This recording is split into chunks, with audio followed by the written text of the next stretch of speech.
passionate about Cleveland sports. He's going in, touchdown! Browns, Indians, Cavs, the Big Ten, and more. Cleveland is a city of champions once again. Andy and Jarid, Cleveland and beyond. Swinging it line to deep right. Here are your hosts, Andy Billman and Jarid Watson. Hello and welcome. Andy and Jarid, Cleveland and beyond. We're part of the Pulse Podcast Network. He's Andy Billman. I'm Jarid Watson. And this portion of the show is actually some breaking news. Cleveland Browns. The Cleveland Browns have picked up Kareem Hunt. Kareem Hunt has signed with the Cleveland Browns. Now, this has caused a ton of talk throughout the Cleveland and beyond, ironically enough, because we all know that Kareem Hunt has found himself in trouble right now, where where he stands with the league is still to be determined, in actively participating in rehabilitation in regard to the violence and alcohol abuse, I believe. But I didn't see this coming. I know, Andy, I made a joke about this being something that could possibly happen. Probably when we were talking about it being quiet and needing to be quiet in Browns land. In Browns Newsland, and here we are today on a Monday, early evening, late afternoon, early evening, when this is announced, and we have to insert this breaking news into the podcast. That's gonna our standard podcast is gonna roll right after this that we had recorded, but we had to come on and do this too. Andy, where do we even begin with this decision? Because there's so many repercussions, whether it be on the field and whether it be with other players that are still with the team. And Dorsey at the podium, who it didn't sound all that great when he was giving his press conference in regard to all of this, and the Browns releasing their statement about it. What is going on? A lot of commotion today, and for good reason. This was a big deal.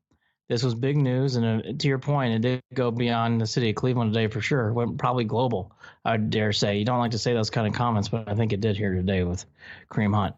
You know, people, we're going to get to the on the field, on the back halves. I think you have to. I know people may not want to, and I'm not thrilled about it either, but you have to. Yeah. When it comes to just, making decisions in life and who do you choose to be around you, everybody deserves a second chance. Everybody deserves to rehab their life.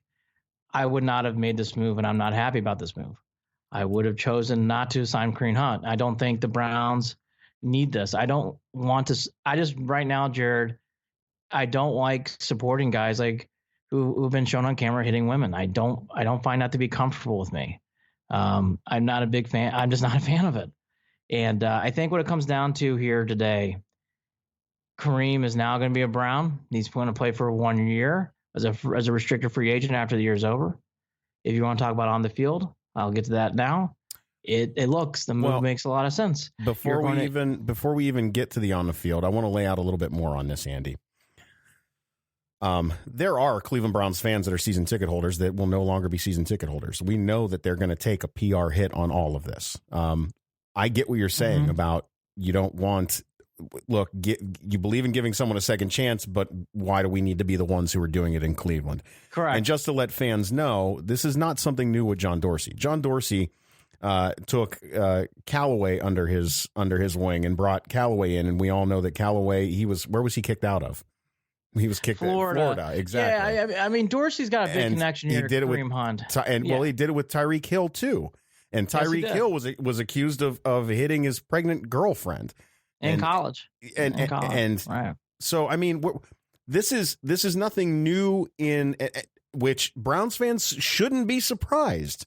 No, I guess in that stance. Now, before we get into the play on the field, we should also mention that the Browns must have kept this as tight-lipped as anything that I have seen out of this organization in a long time. There was no inkling of this from what we're seeing, correct? Oh, correct. I mean, it came out of nowhere. Dorsey even acknowledged he didn't say anything to the team, any players. He had to talk internally to the executives and the Chiefs, definitely the Haslams, Chiefs. I'm sorry, the Deep Podestas of the world. Yeah. But let me go backwards for a second. This is not surprising. Kareem Hunt's a local kid. Dorsey drafted him out of college.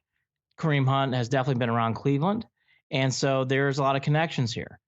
again, I believe in second chances, but second chances doesn't mean you're sometimes playing as an NFL running back. I'm talking about second chances and doing other things and getting your life back together. I hope the young woman is okay. I do. Again, like I want to. We should pivot from that. The big thing with Kareem Hunt now is he's going to be suspended at some point. The NFL is now going to be taking a deeper look at this. Well, there's multiple investigations. There's nightclub incidents. I believe there's 3 total. Yeah, so there's a lot that's going to go on here. Kareem Hunt, I think it's fair to say, unless something very surprising happens, is going to miss a game to multiple games, probably multiple games. I'm hearing 6 or more. I am too. I think it's hard to predict that. I think let's just all say that he's going to get a fair shake of losing games this year.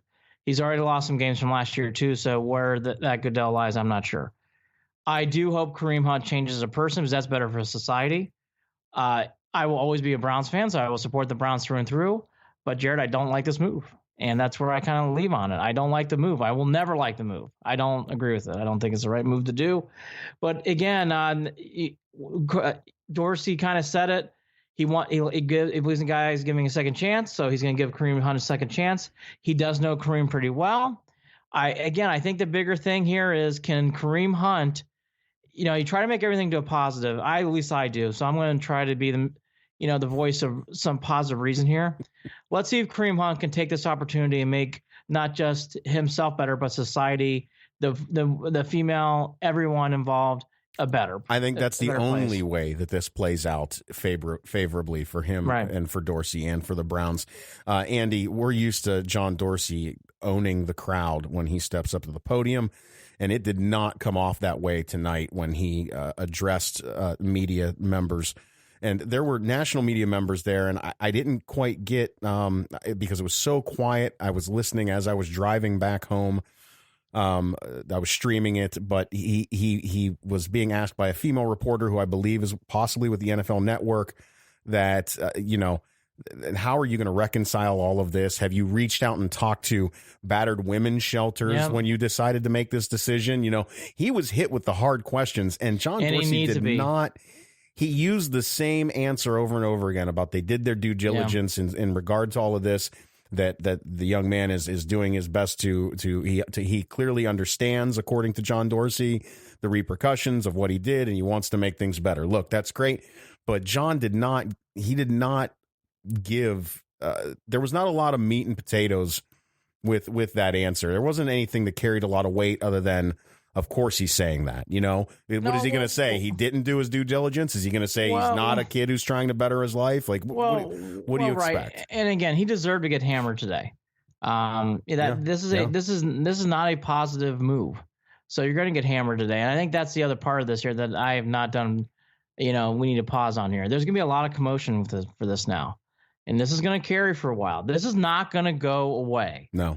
This is going to be here for a while. It's going to be probably a daily thing here for the next few days. I'm sure when we do our next podcast towards the end of the week, it'll be brought up again and again.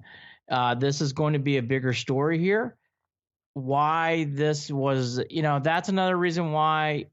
It's not my main reason why for not wanting to do it, but that's another secondary reason. You're bringing noise to a team that had a lot going for it.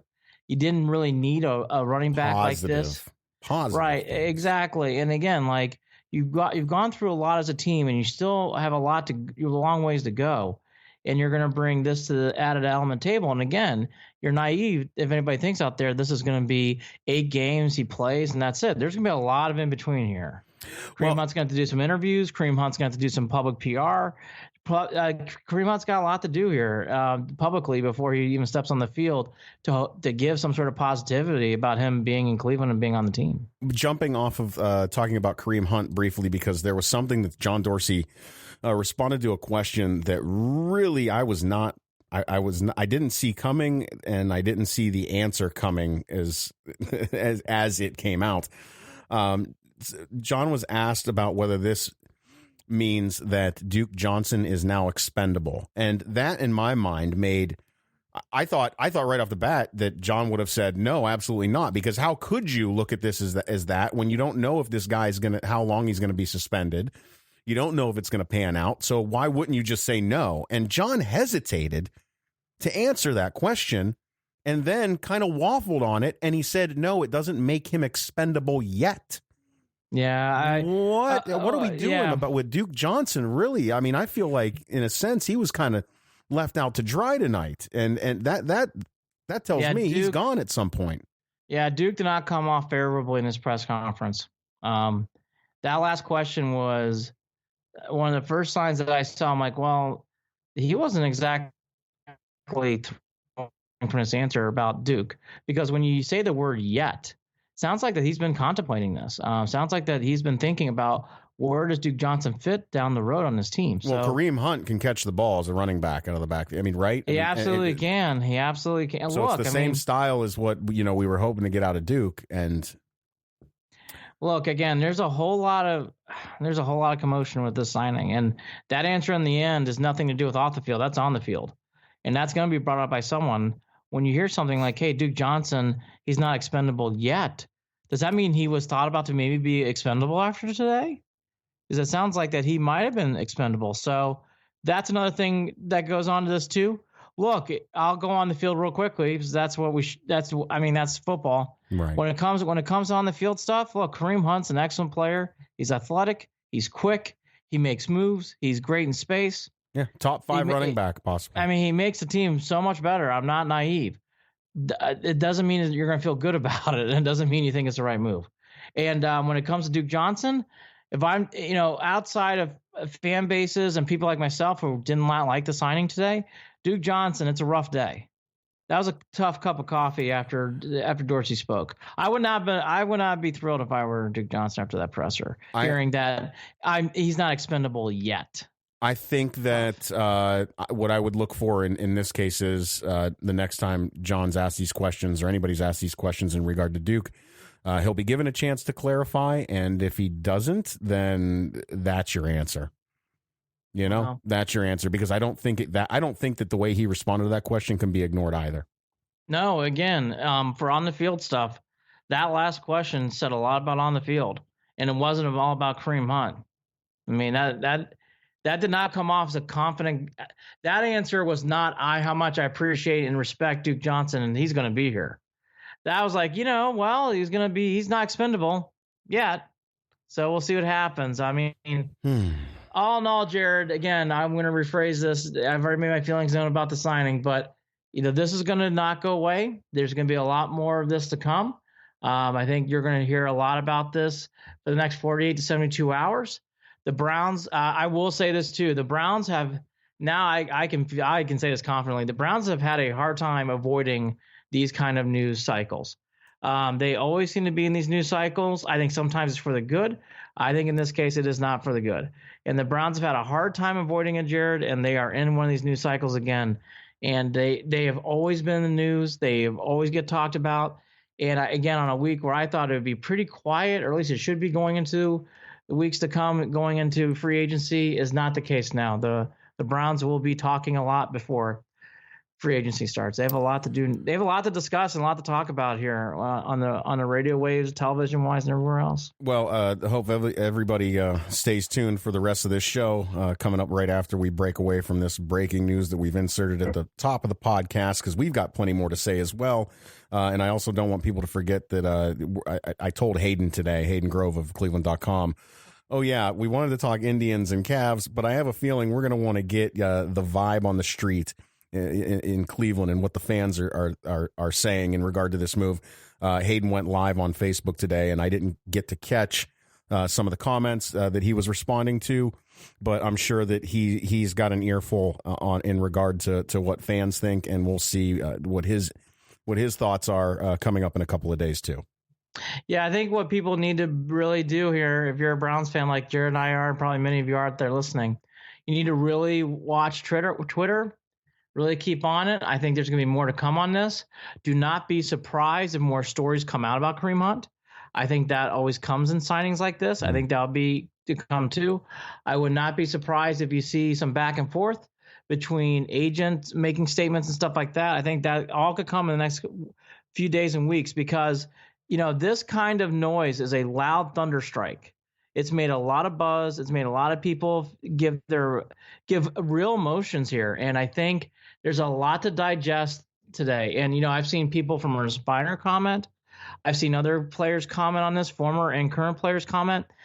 Jared is going to get a lot of chatter. And again, I wouldn't be surprised if it picks up steam rather than decrease. I think it's going to actually pick up steam in the days to come. I don't think this is going to lose anything. So, as you said, more to come with Hayden later this week. And certainly we'll tell our own thoughts as the week plays out. But again, Kareem is signed. It's a 1-year deal. Incentives look like it's going to be just over $1 million according to the reports. We don't know the exact numbers. I think the key thing is for that it's not kind even of deal, guaranteed money, I don't believe either. Correct. It's incentive money. Everything's incentive money. The key thing, though, if you're really looking at the analyzation of what the Browns did, what I did find key there is he is a restricted free agent at the end of this deal, meaning the Browns control his rights after this 1-year deal. So the Browns will have hearsay over what happens to Kareem Hunt. It's not a clean one-off as is going on with Perriman and Robinson. If he does play well and it succeeds, the Browns will be able to control in a way what he does next. So the Browns, again, more to come. This is the Brown again. I guess I'm going to end on this. So the Browns have always been in the news cycle, whether it's Josh Gordon, whether it's Johnny Manziel, whether it's going in Berea between Lombardi and Banner. There's always been these internal things going on. And again, Jared, I thought this might be one chance for this organization to take a breath. It's just not in the Browns' MO. They can't take a breath. They're always in the news cycle. And again, they're in the news cycle today.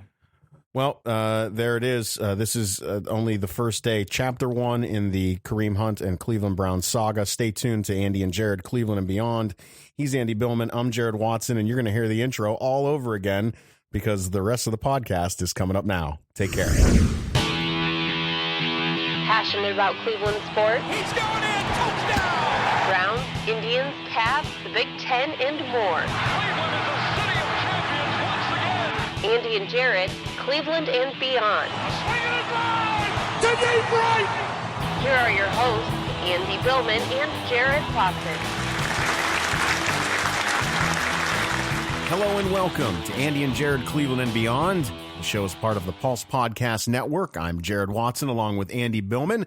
And today we're going to talk about the press conference and introductions of Freddie Kitchen's staff. Baker Mayfield wins Professional Athlete of the Year at the Cleveland Sports Awards. And he also makes an appearance in the NFL 100 commercial. What's ahead for the Browns and a Super Bowl recap. We'll get into that.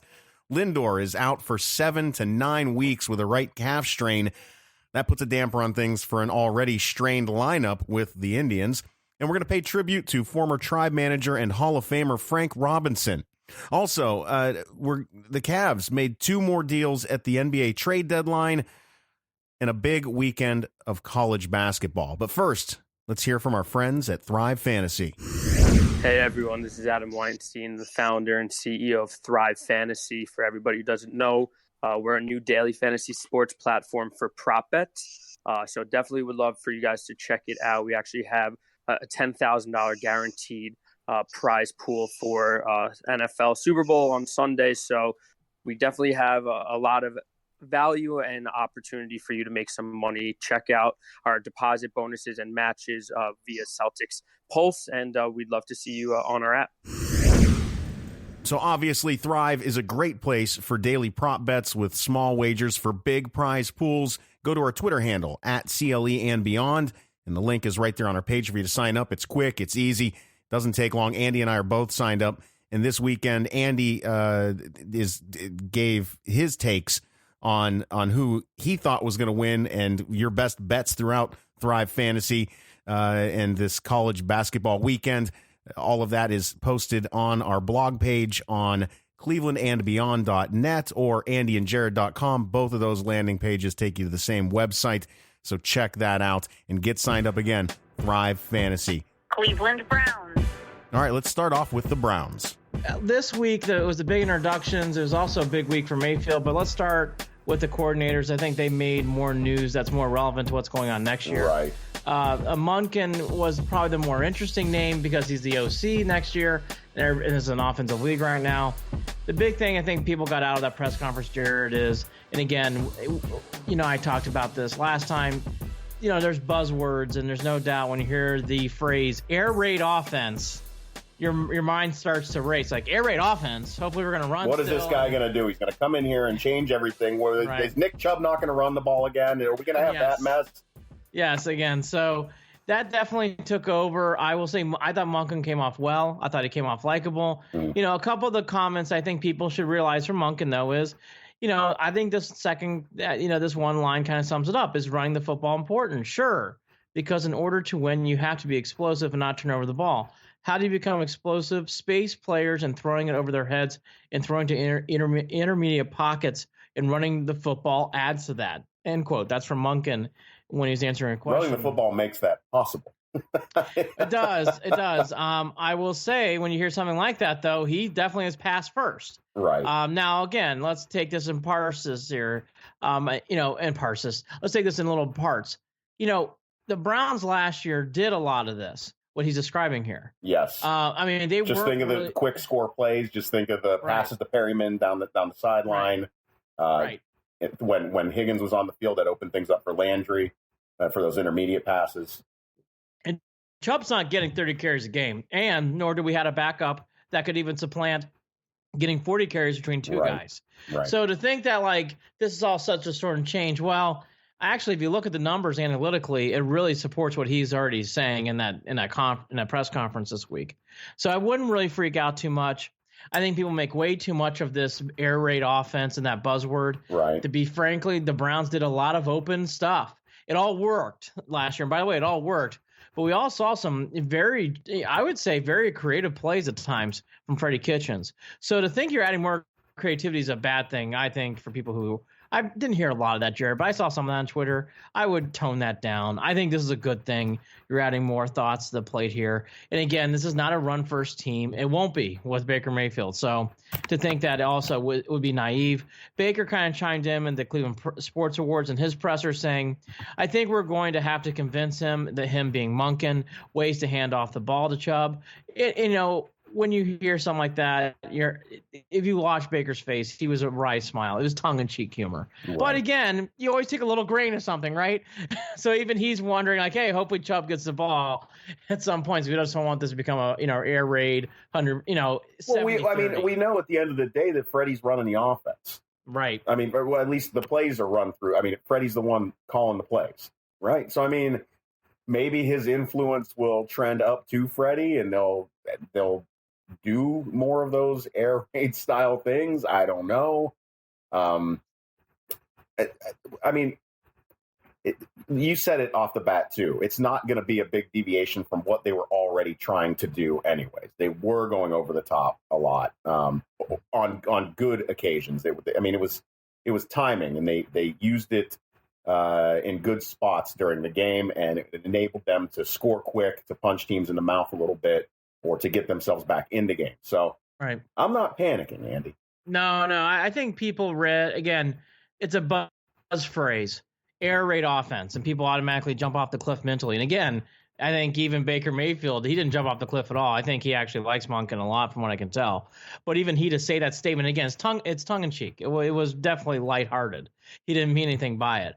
But still, a little grain of that makes you wonder, too. It's like, yeah, but we're going to run the ball to Chubb, right? We're still going to run the ball. So I think there's a little bit of that in there, but honestly, I think that's all it is. Again, when I read in that statement, the more I thought about it too, it's like, you know what though? That's kind of what the Browns did. If you watch back and we did our review of the shows, I know when we're reviewing back in the shows, Jared, there were a lot of big plays down the field in open spaces. So, I really want to take in too much to that. I think Monken's a good ad. And the way I lead this going into the offseason is, there's nothing wrong, Jared, with doing that because the Browns still only won 7 games. So there's still room to improve on offense. Well, obviously Monken is who everyone paid attention to in regard to when these press conferences were coming out. I think a lot of people were interested, especially because he's going to be dealing with Baker Mayfield, the comments that he said with the air raid stuff on and on. But the more impactful stuff may have came from the defensive side of the ball. With Wilkes, and I don't know that got the attention that the Monken stuff did. What stood out to me really was that his talk about Jabril Peppers, a guy who I don't know that I have as much hope in that he apparently does. Yeah, I think Peppers definitely, I mean, not even definitely, there's no question. He got some big time love from Mr. Wilkes. The one thing I'll say about Peppers that, you and I again alluded to the last time we were talking, Peppers, not last year so much, but in year one, Peppers was really misused. There's no other way to put it. I mean, he was like he was playing in another field. Yeah, he was on another planet. I mean, and that wasn't by his decision either. No, but he just was in no man's land. So I want to be fair to Peppers. I don't know what you say about that first time around. Last year, though, I think he came on. I thought he played much. Look, we went through it. The Falcons game, the Broncos game. Mm-hmm. I think there's one other game I'm missing where Peppers stood out. But definitely the Falcon game, he stood out. He made that play on the goal line. He made the game-ending sack to win the game against the Broncos. If we're all being fair, if the play was called properly, he has a returning touchdown against the Ravens in the final game. Yep. So you give Peppers some credit. He's definitely making more of an impact. I think here's the part of the thing, too, and I'm with you on Peppers, but I'm starting to come around to where Wilkes is. Part of the problem with Peppers is what he was doing catching the ball in punts, which was horrific. And I would actually emphasize this team, do not allow that to happen next year with him. No, you can't. Let him focus. It stole. If you think about it, that's why I'm distracted by the good things that he's done, because it was painful. Every kick you were, oh boy, please just hold on to it. It was either hold on to it or you saw exactly where we standing and you thought to yourself, well, this is exactly where we're going to have the ball, because you knew he wasn't going to go anywhere with it. Correct. My 9-year-old son clapped out loud when he caught the ball. I'm not exaggerating. He would go, Peppers caught it. And that's not even to knock on him. He's just not the guy that needs to be back there. That's it.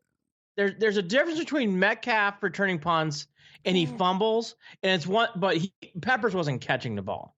I mean, Peppers was never even catching the ball. Like Metcalf once in a while would fumble and you get a little nervous, but he was so exciting and he made so many big plays that he took it. Peppers is not on that level, and Peppers isn't running back two a day. Two a day. So you gotta take the hits there. So leading on that point, Wilkes really, the big quote was this: like, when you add Peppers along with Randall, I really love that combination in the range we have in the back end making plays on the ball. Yeah. That's from Wilkes in the press conference. That says a lot. He also added this: with Peppers, I think he gives you that element of a guy who can play closer to the core, has athleticism, and the skill set to be able to play out in space and cover a slot receiver as well as a tight end.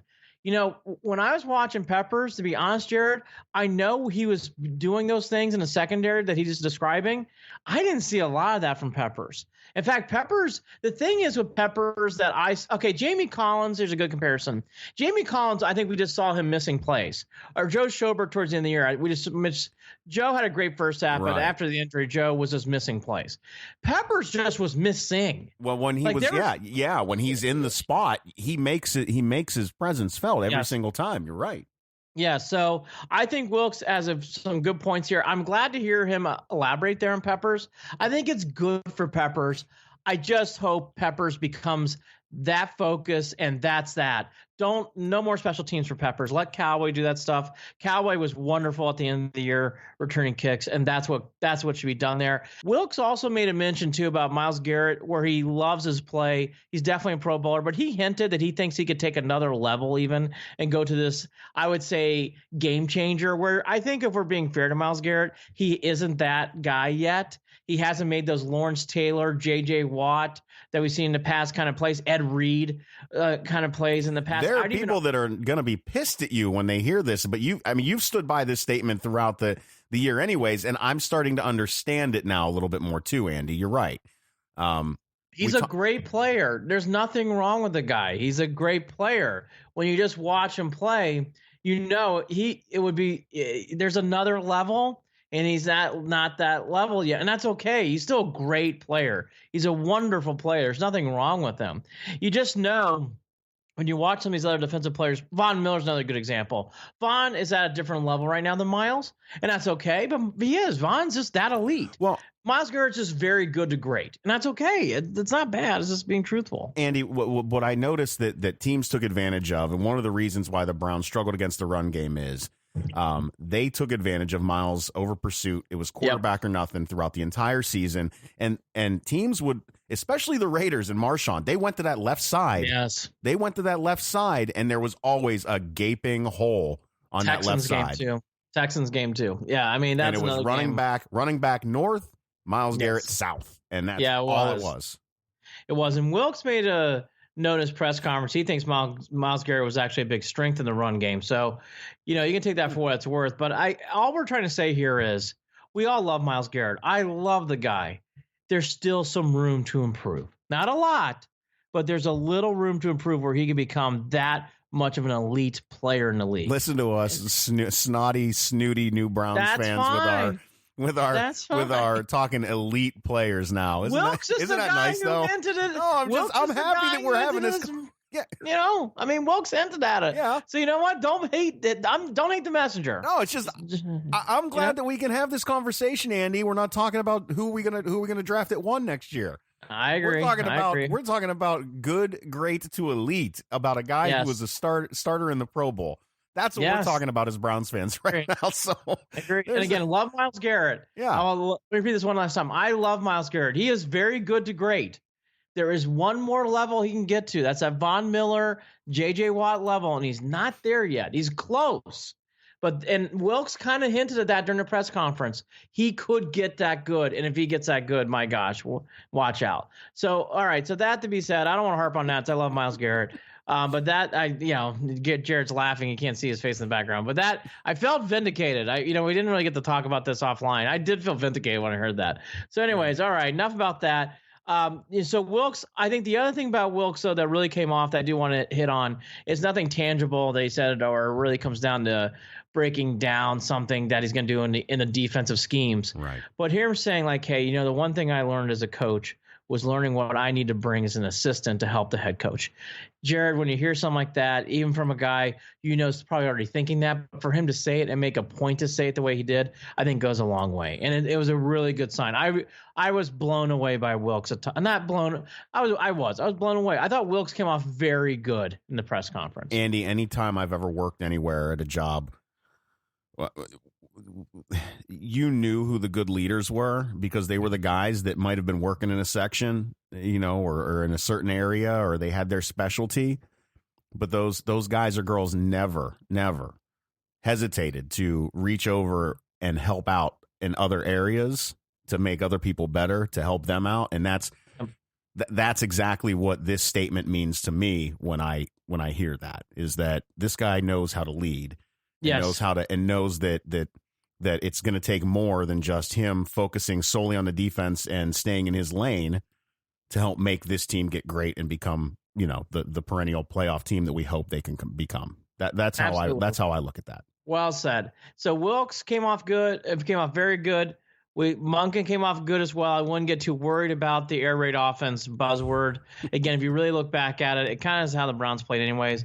I don't know how much you want to break down the special team coordinator press conference. Make field goals. Don't fumble punts and kickoffs. Yes. I mean, that's make extra points. But what else do we need? Yeah, look, I don't know where the Browns ranked. I'm sure it's either 30th, 31st, or 32nd. Mm-hmm. So there's a long ways to improve there. Blocked.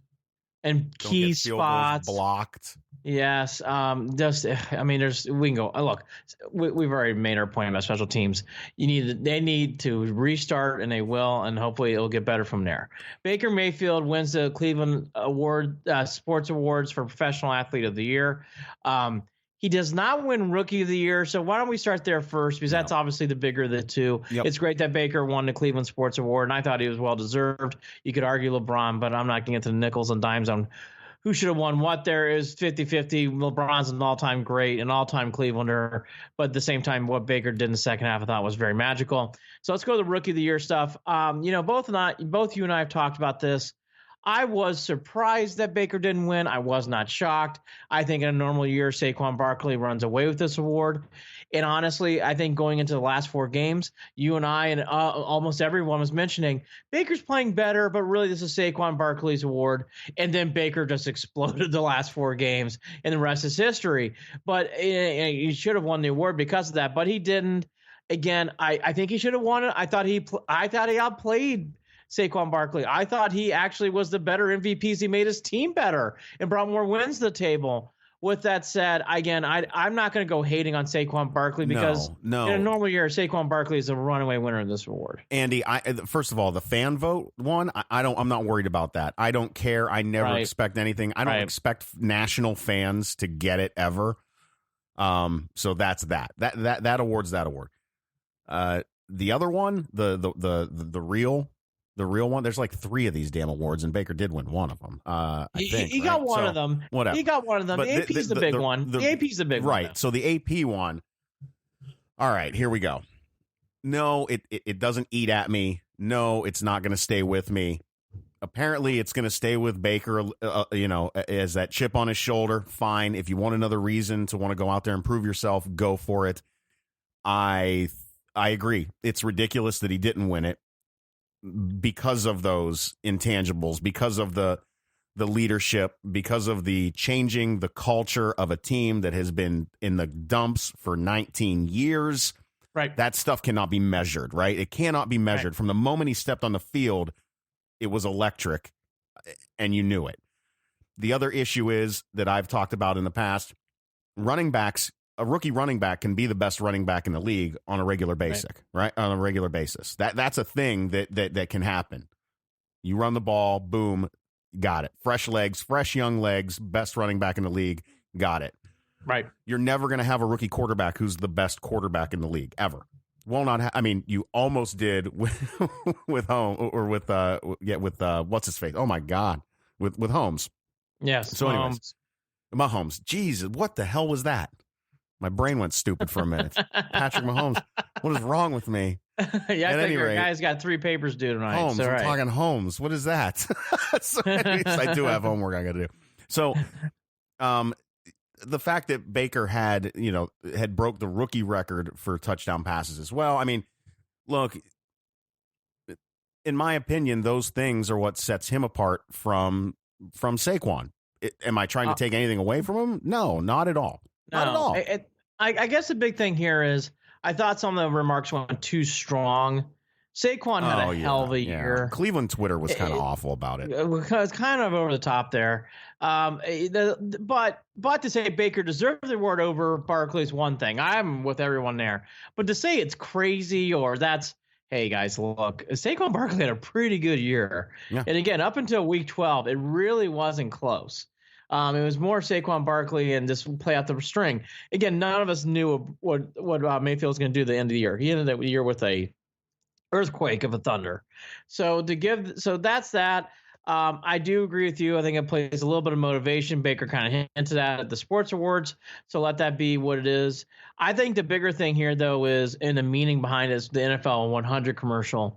When you see, for people who didn't see it, you should check it out. It's on YouTube. You can easily find it. I thought that was the bigger thing to me, actually, than that award, and I really mean that. When you have someone like Baker getting handed in a moment there with Brady, and basically it's almost like a passing of the torch moment, which is what it was. Wasn't it? Which is crazy really they got Brady to do that, considering the guy refuses to quit and retire. Well, but again, like it just says a lot about that moment. Yeah, it does, and that's not something they threw together quickly. I mean, Mahomes wasn't doing that. You didn't see Aaron Rodgers in that spot. Packer fans were not thrilled. You didn't see any Packers in that spot. Didn't see any Packers. That grew a lot of ire from the Green Bay fandom. So, saw and Jim by the way, Brown, though. Oh, Jim Brown. So multiple Browns. So I think those are the kind of things to keep in mind. I would check out the NFL 100 commercial. I thought that was a cool thing for Baker, and that was not a random thing that some television producer put through, Jared. You and I are both pretty savvy enough to know that had a lot of meaning behind it. And there was a lot of Cleveland flavor in that spot, and I thought that was good for the city and good for the Browns. So that was cool. I would check that out. Yeah, I love Kevin Hart came out with the Cold as Balls All-Stars thing with Baker Mayfield. That was back in the, I would say, late spring, it's a summer. video. Is it a video series that he does for? It's Old Spice sponsored it, so it's on YouTube. Yeah. And for some reason, they started coming back out with him now. So this was taped in 2018. Like I said, it's definitely before training camp too. So I would say it's sometime in May or June or something like that. So anyways, it's a funny spot. The one thing to take out of it, Baker Mayfield's really good on these spots, and Baker Mayfield is Baker Mayfield before the season, after the Sports Award. There was no change. There's no because change. like you said, this was recorded way before with Kevin Hart. He held his own with Kevin Hart. He did. That's a He really difficult thing to do, to not look out of place with a guy who's that amped up at all times. He's always on 100, always. There's no medium. There's no slow. It's go or nothing. So I thought that was kind of cool. I would also advise fans to watch the Mayfield presser. It's on YouTube as well via many websites for the Cleveland Sports Awards. It's a good 10-minute listen to in your car. You know, he gives some odds and ends about where he's at mentally. I'd also advise to listen because it's probably the last time you're hear from him until April. Right. So I would give it a good spin. I did in the car ride, as you can tell. The one thing I got out of that press conference, though, I do want to hit on is I thought it was great, and he made reference to it for about a good 30 seconds, how much time he spends with Kosar and how much that means to him and how much he's understanding what it means to play quarterback in the city. I just thought that was great. I love to hear things like that. You know, a lot of other fan groups may not care about that. Boy, it means a lot to us as Browns fans, and it means a lot to me.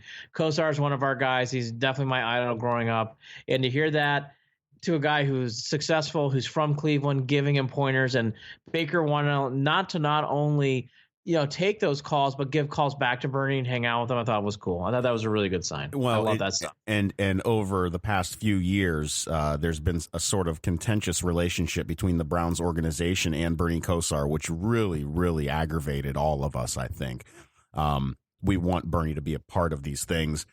And the fact that he has been brought back in a larger role, and that he's talking to Baker like this. Baker's a smart kid. Baker wants the insight.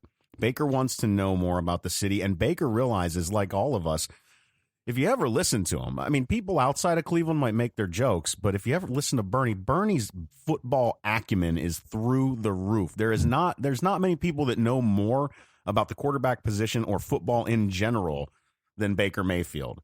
Or I'm sorry, than Bernie Kosar. You know, that's just who Bernie is, and there's a lot that Baker can get out of that. You know, that, and it was great. And Kosar, too, he has been brought back in the last 2 years. A big jump happened right around the time Sashi got ousted, and you could tell that it's been fully reciprocated back with Dorsey. Dorsey got it, and really the door's been flung open. So it's good to hear that stuff. That's really it for the Baker Mayfield stuff. There's some other odds and ends from Super Bowl week, but I wouldn't really take too much into it. I think those are the big things to hit upon. I think the other things to get to real quickly before we move on to other things. Higgins wanted to be a Brown. That kind of came out during Super Bowl week. Yeah. There's a great video of him on Cleveland.com, and this is via Cleveland.com, basically, with Higgins on camera looking right into the camera saying, I want to be in Cleveland. No other team. Tell Dorsey, tell Lonzo to get it done, referencing to John Dorsey and Alonzo Highsmith. Then Higgins' agent references to Cleveland.com. After that, we're getting there. Sounds like Higgins is coming back. You and I have alluded to this. He is not a game breaker. He's not someone that's going to staff the stuff sheets. He's not going to stuff the stats. But Higgins actually makes an impact on the game, and other receivers and other players get open because of him. And I can't explain why. And I don't know. And when you watch him play, he's not a great player, but he's a good player. But Higgins does make an impact on the game, and that is I think a must sign for the Browns. Landry disappeared when Higgins wasn't on the field. Everyone disappeared. Yeah. Everyone disappeared. So I think that's a good thing. Nothing to really report with Robinson or Perryman yet.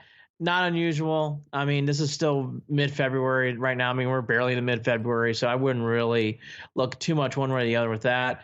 The one thing to keep in mind is you got a left tackle and a wide receiver, and a wide receiver has a lot of promise who played really strong in his last few games.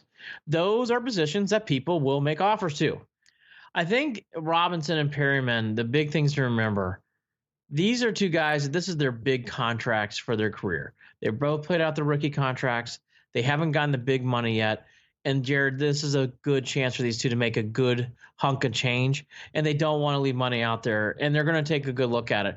By the way, I don't think the Browns will shortchange him. I think they'll play him appropriately too. But anyways, I think that's why Robinson and Perriman are weighing out their options. And as they should. I mean, again, this is a left tackle and a wide receiver.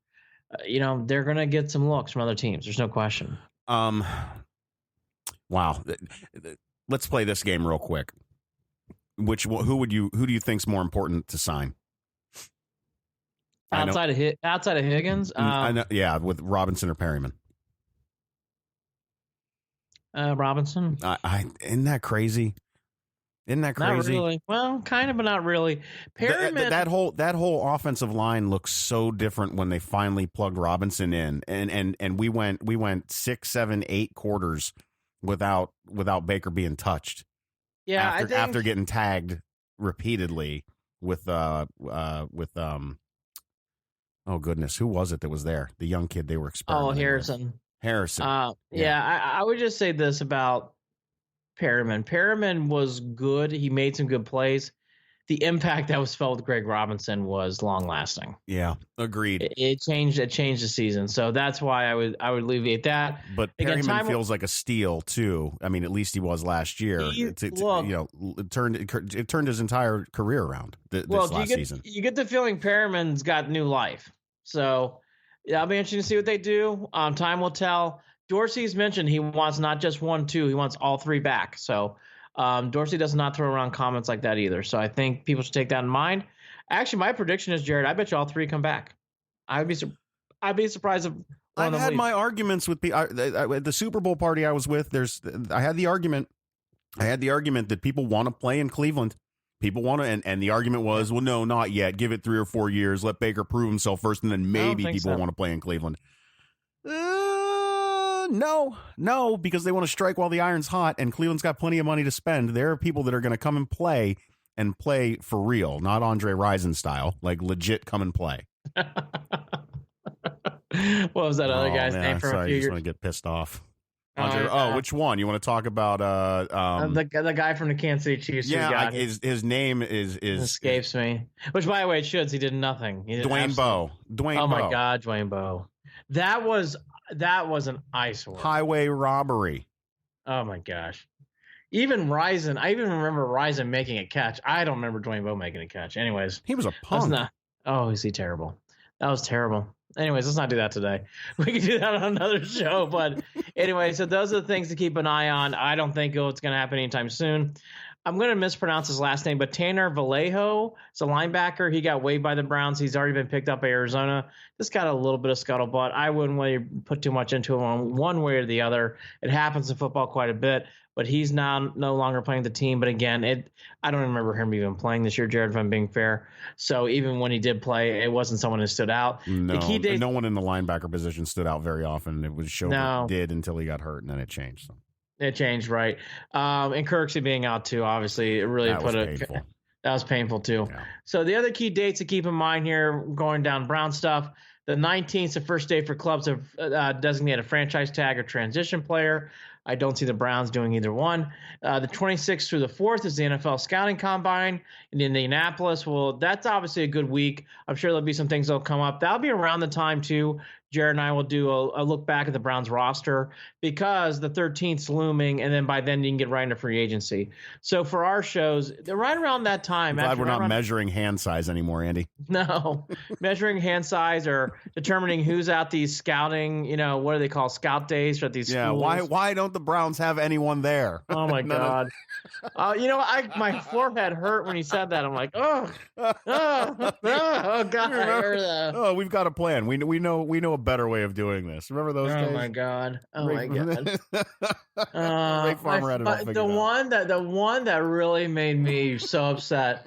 We just saw RG3, and I think the Browns are going to sign him. I was like, really? Huh.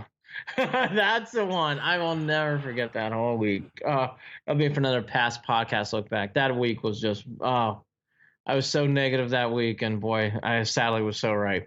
All right, so those are the key dates. Remember, we'll get more into free agency, and like I said, Jared and I will do more of a breakdown of rosters to get closer to the scouting combine, because by then we should have more of a read about those 3 we mentioned. Other things are going to happen, and that'll lead us right up into free agency on March 13th. Super Bowl came and went. Six ring for the Pats. Edelman is a Kent State guy. He wins MVP. Ratings were down, which I'm going to get to here in a little bit. The one thing that I know Trey Wingo doesn't like to hear, but I'm going to echo it, It was a boring Super Bowl. It's okay to say it's a boring Super Bowl. There's nothing wrong with saying it's a boring Super Bowl. I'm going to say it one more time. It was a boring Super Bowl. Okay? It was a defensive battle, yes, but there were plays left on the field, but there was no buzz in that arena. I mentioned this the last time when Jared and I were talking. It felt like a home game for the Pats. Yeah. You heard that stupid horn on Patriot third downs on defense. I just didn't get the vibe. This game had a lot of juice to it. partially because the pass defense was good, and they were playing well. But let's call it. Todd Gurley checked out somewhere in the Saints game. Right. He was never the same. That's one of the big things that I called before the game. I said it when we did our Thrive Fantasy picks. It was Gurley was the under-over was 75 yards, I believe. I said, take that under. I had a feeling that nothing was going to change. There was no reason to think anything was going to change from the week prior. That you just couldn't. That's what stood out to me. Goff made some terrible decisions. Awful. He was awful. And he I mean, there was never a time, Andy, was there ever a time that you felt that the Rams were going to threaten or score? I mean, I just didn't think there was one time that they possessed the ball that I ever thought, that's why it's boring. That I ever had a feeling. That's and why let's be clear. And let's be clear. Tom Brady did not have a good game. Tom Brady was throwing like garbage. He could not. He wasn't hitting guys. He was pressured a little bit, but he was not. His throwing the ball was off. It felt off on a lot of plays. Until the fourth quarter, Brady looked bad. Right. Okay. Which is typical. I mean, if you're going to look bad in a game like that, look bad until the fourth quarter and then pull away.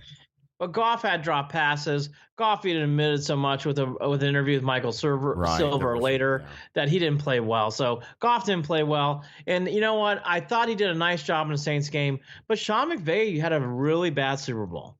Not a bad Super Bowl, a really bad Super Bowl. Yeah. And then to the one thing that I do want to get to that I talked about Jared on Saturday. You know, this whole thing about L.A. and the NFL's back in L.A., you know, I'm ready to start talking about that a little bit now. That was pretty much a lame duck team in the Super Bowl when it came to fandom.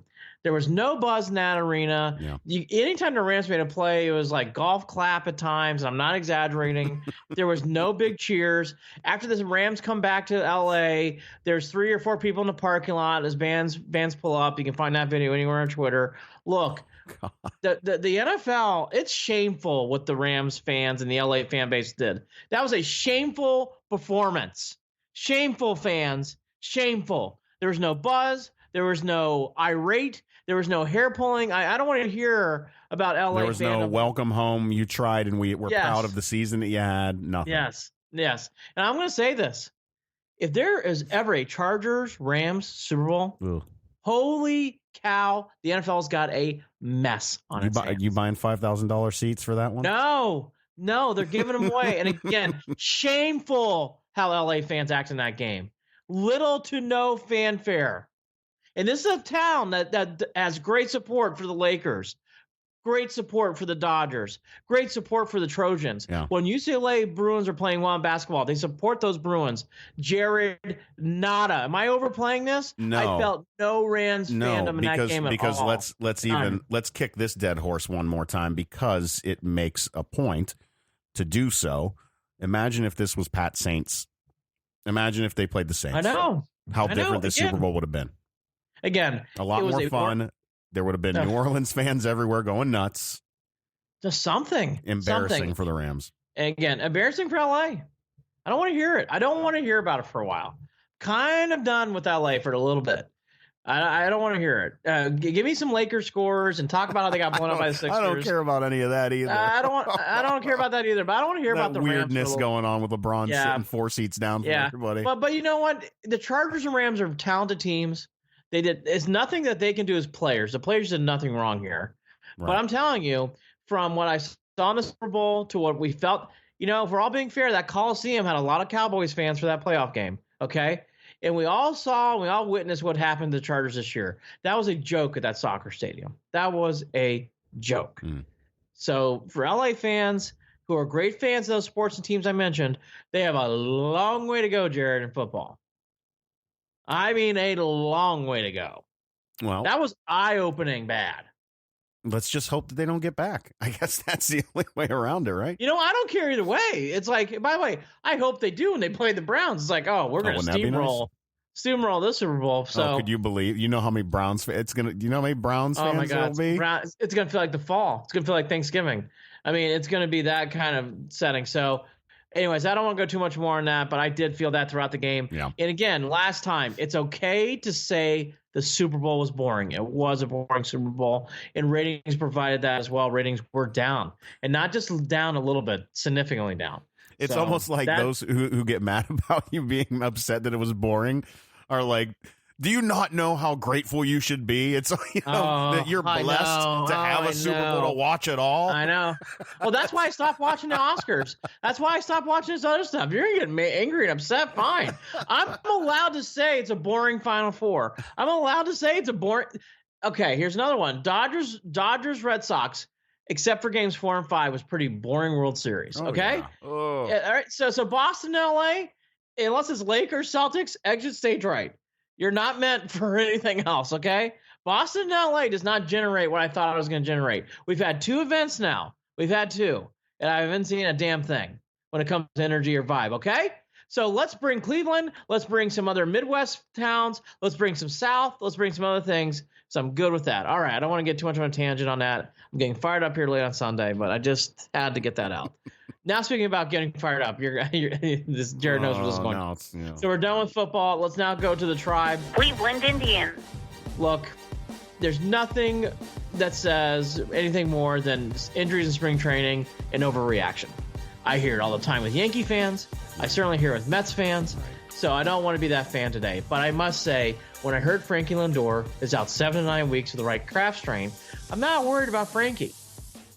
I think Frankie will bounce back. He'll be fine by mid to late April, and that'll be fine. I'm not. You're more sure about that than I am. I'm thinking soft tissue. I'm thinking something that could be nagging throughout the season, which just makes me worry even more. Well, man, it's not. It wouldn't matter if we didn't destroy what we had coming into this season with issues in the outfield, issues in the infield. If Kipnis got to start second base, with issues behind the plate, and issues at bat. Like, I don't know what they're going to do. Look, Jared, I mean, the Indians Twitter had a very good tongue-in-cheek moment. Now, don't freak out. They always We're freaking out. We're freaking out. Yeah, okay? I'm sure. Yeah, the Twitter was. I'm sure out. they're going to. Everyone's going to handle this calmly, not freak out. I'm freaking out. Here's your starting lineup. You got Chang or Stamets playing shortstop. Yeah. Jason Kipnis playing that. So here's your middle of the infield.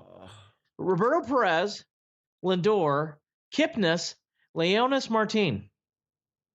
It's coming off a very, very big illness. I have a feeling I've got more confidence in Leonis than I think. I do. But again, it's the same thing as Lindor. I'm not worried about him. But again, you come off a series. He was near. I mean, he was not doing well in the hospital. Scary. That was very, very traumatic. I don't think it's just, hey, run some laps, eat some vegetables, and away you go, Leonis. I think he's going to have to take some time to get back. I do. I know. I really see. The more that we talk about this, the more I'm thinking about. I just don't understand. All right, I'm going to be that guy real quick, and I don't mean to be, but are the Dolans really losing money that they had to cut the payroll like that? I just don't. And they've been great. I know the fans lose their mind over this stuff but the deeper part of it is I don't get it. I feel like you've got the central by the you know what's, and now you're trying to give it away. Well, I mean, here's the thing. I would have defended any of those other moves because I know what they're trying to redo and re-sign some players until, as you know, the Jan Gomes trade I will not understand till the day. Probably start the season. But that's why I don't know if I can trust the plan. I just don't understand that trade. Okay. All right, fine. But here's the problem too. So, okay, Ramirez, you can't get hurt. Jose can't get hurt. Carlos Santana, I don't know if he can have a slow start this year.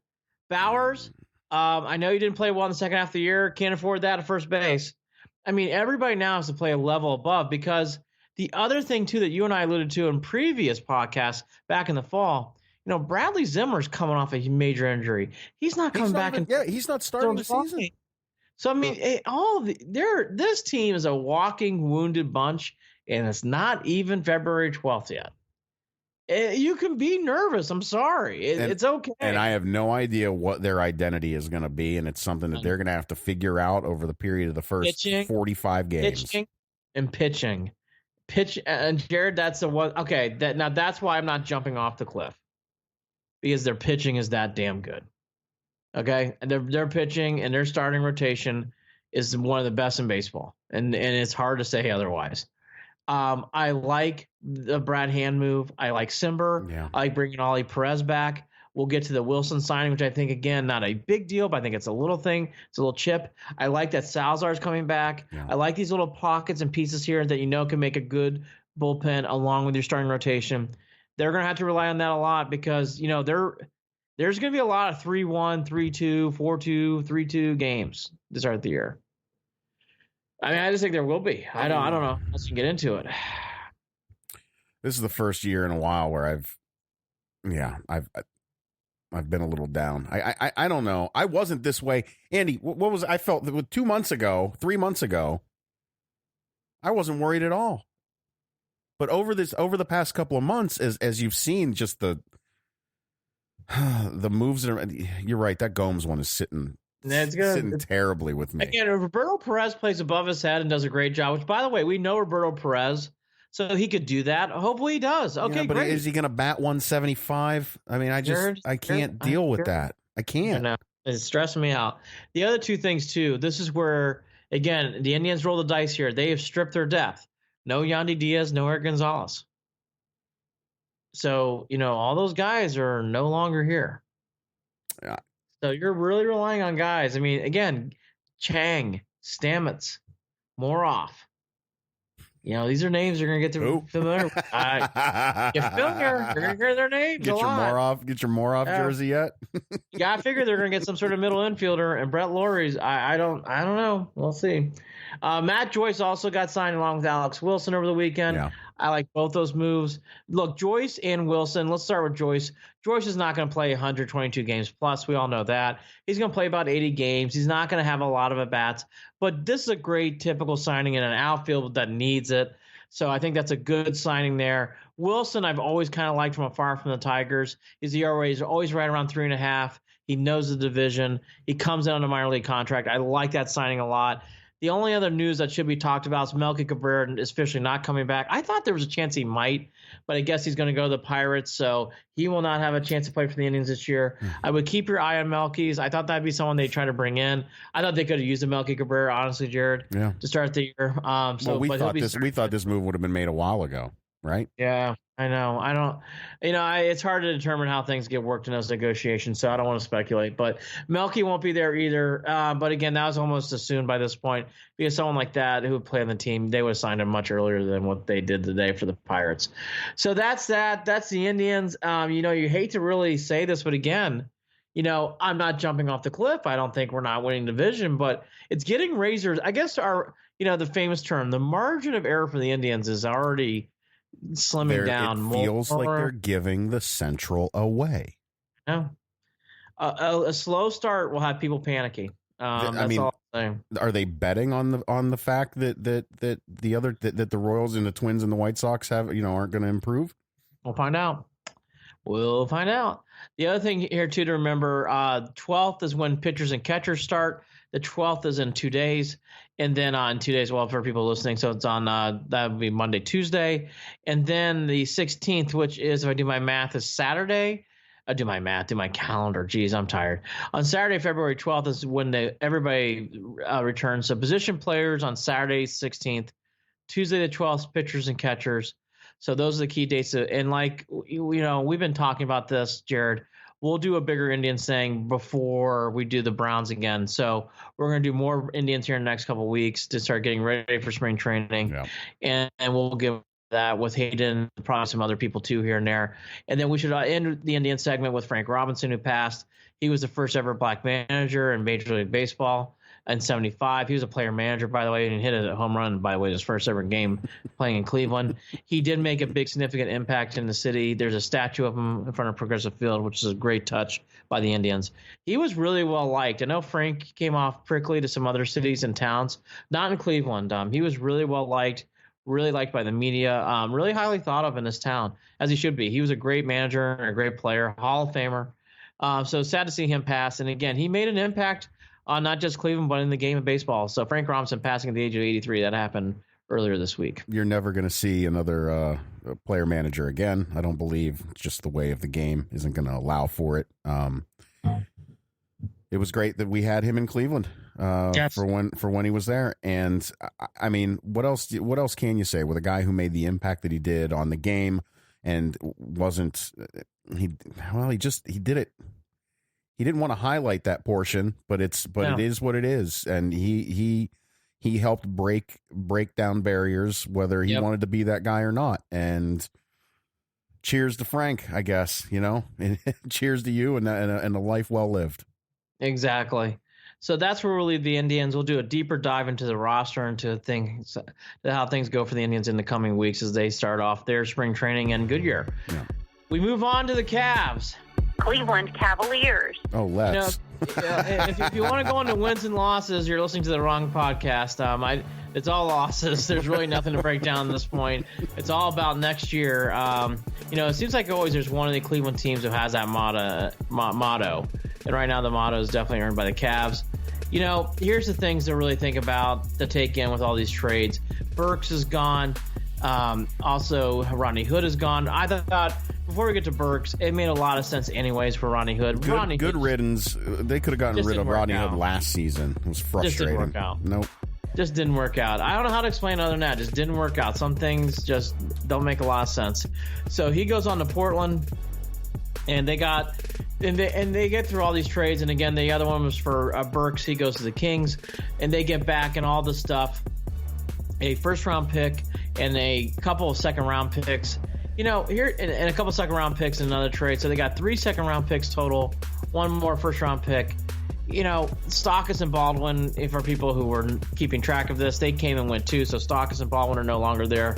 The other 2 players who were picked up on the trade, Brandon Knight's the I shouldn't say old, but the player who used to play for Kentucky. Mm-hmm. He had really high hopes coming into college. He's really never turned much into I would say a third guy or fourth guy off the bench as a guard. And then this guy Marquise Chris, I don't know a lot about. He is another guy too. Really hasn't produced much. You're really taking a flyer, Jared. Those are 2 guys who are probably not going to be Cavs very much longer either. Not because they're not young and they just have no potential. They're going to have to really play above their heads there to stay in Cleveland and keep roster spots.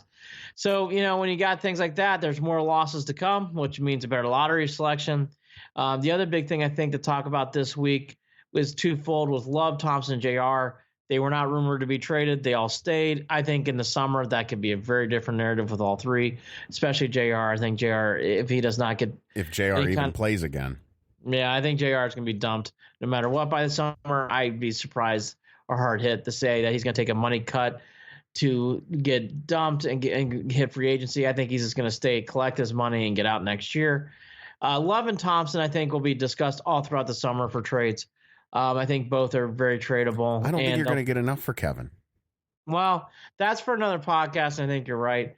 To be honest with you, Jared, if Tristan Thompson's contract wasn't so high, I'd be feeling good about that trade. But Tristan too, that's a high. He gets paid a lot of money. I don't know how much they're going to get back for him because of that. Yeah. So. Yeah, no, absolutely. That's why I don't foresee either of those guys going anywhere. I think that, and I don't think you see Seti going anywhere. Obviously, I think Seti, I think Sexton, I think Love, and I think Thompson are all going to be a part of that core that they're going to try to build around over the next year or 2. I can't. JR, there's a weird part of me that thinks maybe JR is getting it's almost like he's getting a gap year and he'll come back and play for Cleveland. He's still wearing his Cleveland hats. He's still repping. I don't know what it is that's going on with him. And I hope you're enjoying life, JR. And I'm not mad that he's not playing. I'm not mad that he's not on the court because the guy's done. The guy gave Cleveland a lot when he was playing, and I'm cool with that. I'm thankful. I loved watching JR. We love JR, but he's neither here nor there. He's just off. He really is. He's off on a vacation. That's just all you can say. And good for him. He won a championship for Cleveland. So, and he played a major character and a major role in that team. So yes. So all that and more. The other thing to mention too, I'll be honest with you, Jared. I think Love and Thompson are both gone starting next year. Really? Wow. I do. I would love to see one of those guys stay, but not the way this is going. Boy, they do that, I'm lost. I have no idea what they're going to do. I just don't. We'll see. I don't. We'll see. I'll tell you, Jared, I think both those guys will be gone. I think they will. All right. So I think teams will get desperate for someone like a Tristan Thompson, and Kevin Love still has value. Like the Celtics? Maybe. I just think Thompson's one of those. I know. Dumpster fire that they are right now. Another wonderful loss. Boy, LA came, LA left. So we'll get to that in a second. But yeah, so that's that for the Cavs. It should be noted, Love did play on Friday in Washington. It was only 6 minutes. The Cavs just want to see how he feels and determine next steps, but that's a good sign. So we'll see how that progresses. Chris Fedor kind of pointed that out on Twitter. And then the other thing that I thought was good news, which you and I are still high on him, Sexton on Tuesday and Friday had 27 points in both games. So he had 54 points in back-to-back outings against Boston and Washington. I thought that's a good sign. The only thing that I'm more concerned about more than these other trade things and stuff, Chetty Osman's hurt again. He's been kind of having these issues a little bit throughout his career. It's not to the point yet where I'm saying he's an injury-prone player, but again, he's been out now for 3 or 4. I think it's now 3 straight games, Jared. And again, like you just don't like hearing that kind of stuff. Chetty's a big part of this, and he was playing much better since the new year. And he did, yes, he has been playing better, but at the same time, I'm still not. I know not there with him. I know. I'm not either. When I talk to NBA guys, they kind of shrug their shoulders too. So, I mean, you got to take that into account. It's nice to hear someone who's a more neutral party. And they're like, hey, what do you think of Chetty Osman? Like, he's all right. Right. So, he doesn't need to be a featured player that's getting all the minutes that he's getting on a night in and night out basis with the Cavs. No question. Now, the two things that make me smile, that I will be smiling throughout the year, is I think Sexton's good. Right. And Jordan Clarkson's development. Jordan Clarkson's development's been great. He's had a really good year. Yeah. And he's got a little bit of leadership in him too. Yes. And that's a big difference maker, especially with that team where you don't know where you're going to look over the next couple of years for any of that. Yep. I talked about it before about how much I love Zion, but I don't know that Zion's a guy that's going to come in and be a leader. Although, did you see that block? He came from, it looked like he jumped from the paint and blocked a 3-pointer. Yeah. That was insane. Yes. Insane. Yes. Please find that on YouTube. Yeah. So to wrap up the Cavs, that's where we're at. And that's a perfect moment to transition into college basketball and wrap up the weekend. Duke had a big game. They always seem to be in a big game. They're going to be playing Carolina this week, so it's another big game. But UVA and Duke felt like a huge game all week. I mean, they started really getting hyped. UVA's only lost 1 game. They had that terrible loss in the tournament. It was really a chance to redeem and they played really well in Cameron. They only lost by a handful of points. So a chance for them to redeem that game they lost earlier in the year. And Jared, it was one of those games it happens in sports. Duke jumped on them early, and it never really got below 5 throughout the game. And Duke hit every 3-pointer that they have not been doing all year. Look, Zion played really well in the first half, but if Duke plays like that with the guys they have, including Zion Williams, it's over. I mean, you can forget it. Duke's winning the national championship. Well, you can't argue that. I mean, if you're looking at the number 3 ranked team getting beat by 10 points, that's not gonna. It's not going to work out for them, and at home, right? That was at home for them too. Is that UVA played well, and that's how well Duke played. So, Duke is really on its way. I know for people who may not watch a lot of college basketball, if you want to be like, are we missing something in the Duke headlines? Yes, there's some teams. Kentucky, I'll get to in a second. Michigan, but really, Duke's really good. It's hard getting around that right now. The one thing I want to end on UVA, I know they're having a good year. 20-2 is nothing to be ashamed about. What a wonderful record. And all teams would love to have records like that. But Jared, in watching game day and watching that game, that vibe of losing to UMBC is still there in that arena. It's still around that team. Well, you can feel it. They rotate more guys on the court than I expected too. I didn't realize that. If I were UVA, didn't seem to do much for him against Duke, though. Go ahead. Yeah, if I were UVA, I would keep my eye on that because you don't want that to start carrying. And I thought during that game, Jared, you could feel the UMBC loss a little bit in the stands. You could feel a little bit of a stance. If I'm being truthful. Well, I don't think that this is going to make them feel any better either. They got again, you're losing 10 by 10 at home against in a big game. Not good. Not good. No. Not good. I don't want, again, it's only one loss in college basketball that's easily to absorb, but I thought that had a significant bite to it. Right. Other things throughout the weekend, Michigan had a good comeback win over Wisconsin. Really, here's the simple thing about, and I get to this in all my notes on the blog, so I won't read every note off, but the key thing for Michigan is this. When Charles Matthews plays well, Michigan's really hard to stop. He really makes that offense go. He's a unique player on the floor. And when he's roaming around and making plays, Michigan's very hard to beat. When he plays like he did in previous games and when he played in the first half against Wisconsin, Michigan's not that hard to stop because really the point guard doesn't break down players as much as he should. And Matthews is the one guy who's unique on the floor, who's tall, lanky, who's athletic, who can shoot and dribble out and drive. He's the one guy who really brings a difference on the floor. That's it for Michigan. They do get that, though, the win I thought they needed. Michigan State stops a 3-game losing streak. The other big thing to talk about was Kentucky. I think Kentucky is starting to come on. They're playing better and better each game. I think that's the other team. I think Michigan, Kentucky, Duke. I know some people say Carolina. I'm not ready to don them yet. Tennessee for sure. Those are the teams right now, Jared. I always say around tournament time, there's really only usually 6 or 7 teams that can cut down the nets. And right now, I think that there's 3 or 4 that have slots. That I don't see them losing slots. Like Michigan, even if they go on a cold streak, Michigan can win it all. Duke can certainly win it all. Kentucky can certainly win it all. Tennessee can certainly win it all. There'll be a couple more. Maybe Gonzaga fills a slot. Maybe UVA does get hot and they beat Duke in the ACC and they fill a slot. But right now, Jared, those are 4 teams. And when I've watched the ball this year, it's hard. I can see those 4 teams being in a Final Four. Yeah, I'm gonna pick up and start watching a little bit more. I didn't get to watch as much as I wanted to this weekend, but I made that promise to myself that I'll start giving an S about some of this stuff as we get closer to March. I'll start paying attention. It was just painful for me because I'm looking at an Ohio State team that I had higher hopes for to start out this season that just has not developed the way that I ever wanted it to go. They're 6-6 in the conference. They had a good win against Indiana. That was a big win because they're both on the bubble. Yes. And that really put Ohio State ahead of them and really put Indiana significantly behind. That's how I was going to end it. That was a damning loss for Indiana. And they have beaten Louisville, they've beaten Marquette, and they beat Michigan State and Lansing. And I don't think Indiana's making the tournament. I think it's going to be a very, very hard hole to get out. Well, they're definitely a home team. They'll win at home. They lose on the road. You could almost always bet against Indiana to lose on the road at this point. I don't.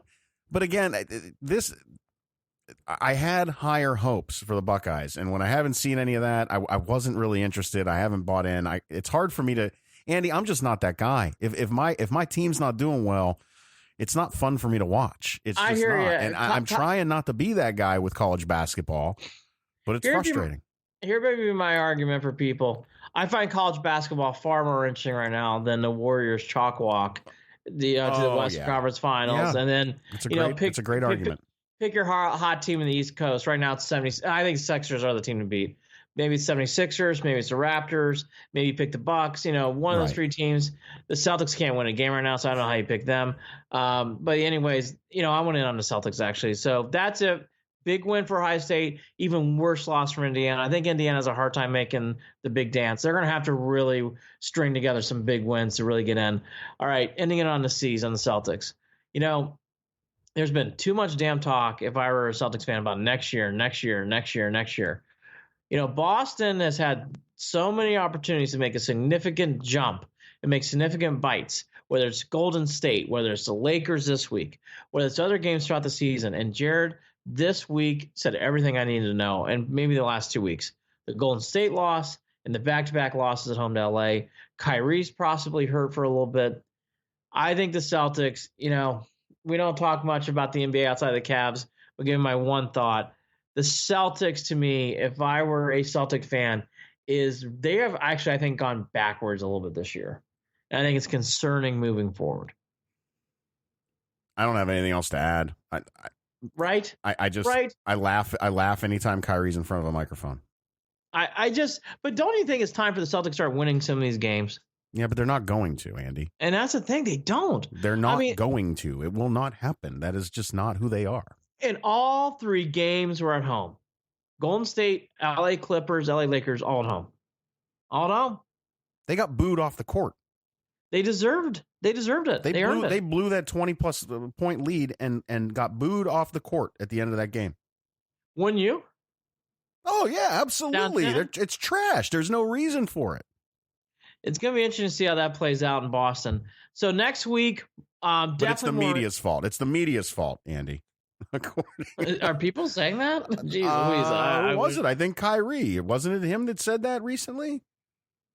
Or am I? Or maybe no. You know what? Maybe I'm mixing it up with. I'm going from East Coast to West Coast. Durant. It's Durant who threw his fit with after not talking for a couple of days, blaming the media. Oh, because one guy wrote an article. What's his face from the Athletic out in L.A. wrote an article that he didn't like, that he says was using fake stuff in regard to him leaving. His plans for free agency. Look, what are you butthurt about? You have to talk to the media for maybe 45 minutes total in an entire week, and chill out. And out of all the sports, that's one sport that really relies on the media to generate stories. And then taking all your anger out on the rest of the media pool? Give me a break. Give me a break, dude. Yeah, I'm down on the NBA. I'm still watching. I watched a little bit today, Sixers, Lakers, but I'm down. I'm so farther into. I love college basketball this year. I think it's, even with Duke, I find college basketball far more entertaining. Nope. So we'll do more basketball in weeks to come. I'm going to try to get us in land someone to talk more NCAA. We're going to get Hayden Grove to talk more about the Indians and Cavs. Yep. The Browns kind of go dormant for a little bit. There's a string in the summer between really Memorial Day and the middle of July, and this string right now, Jared, really between now and free agency, there is not a real lot that goes on with the Browns. Maybe they sign a couple of these free agents, but really in between that, Jared, there's not a lot for these next 2 or 3 weeks for the Browns. It gets pretty quiet around Berea, which is not a bad thing. This is the reality of the situation. Hey, don't forget, you can read up on Andy updating the blog. You can follow the podcast. You can email us, all of it. Just head over to clevelandandbeyond.net or andyandjared.com. They'll both take you to the same website. All our content is there. Also, you can subscribe by downloading the Pulse Podcast app, Pulse Podcast Network app, and you can go ahead and listen to us through there. We are a part of the Pulse Podcast Network. Follow us on Twitter at CLE and Beyond. And you can also follow us on Facebook, facebook.com/Cleveland and Beyond. Email us, andyandjared@gmail.com. I think that about covers it. Andy, anything else to add? Iowa had a great buzzer beater win here on Sunday night. That was good for the Hawkeyes. They keep going. I think the big things to remember now as we get into the doldrums of winter, which sometimes can feel that way, and it's definitely over Cleveland this year compared to other years because there's no LeBron and the Cavs are bad and the Indians have had this Lindor news. There are better times ahead with the Cavs. Keep watching with Sexton and stuff. And with the Indians, I know, and I'm one of those guys, I'm not happy, I'm not thrilled, but I'll tell you, the Indians with their pitching should be good. Everything should be okay, but no more. I really hope this, a Kipnis injury, something you can see happening. The Indians, I don't know how many more blows they can take like that, Jared. So it'll be something to watch here as spring training really ramps up on Tuesday and Saturday. Do not give the Central away. That's how I feel about that. Andy and Jared, Cleveland and Beyond. He's Andy Billman. I'm Jared Watson. Thanks for listening. We're part of the Pulse Podcast Network. Talk to you again soon. Take care.